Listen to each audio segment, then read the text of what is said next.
Российский нацперевозчик «Аэрофлот» стал одной из первых авиакомпаний, которая начала летать по сокращенному коридору на курорты Турции, а также в Сочи. И с 1 сентября «Аэрофлот» вносит изменения в расписание полетов в Сочи и Турцию с сокращенным полетным временем.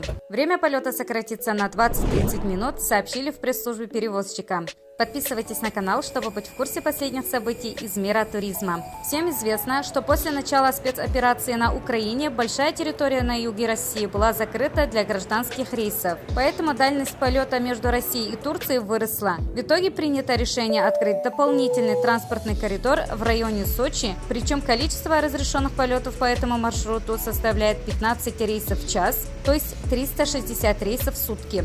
Как отметили эксперты, благодаря этому авиакомпании сэкономят не менее 100 миллионов долларов в неделю, так как расход топлива сократится. Но на цене билетов для туристов это отразится вряд ли из-за малого количества перевозки и ажиотажного спроса.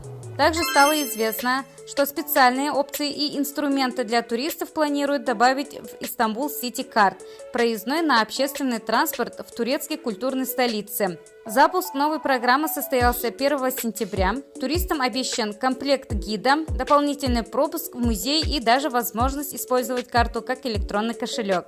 Как заявили местным СМИ Стамбула, карты будут поставляться с комплектом гида и популярными маршрутами по Стамбулу. Туристам будут предложены два типа карт с различными вариантами опций. В том числе туристам предложат ежедневный безлимитный проездной на срок от 1 до 15 дней. Это коснется как общественного транспорта, так и экскурсионных автобусов.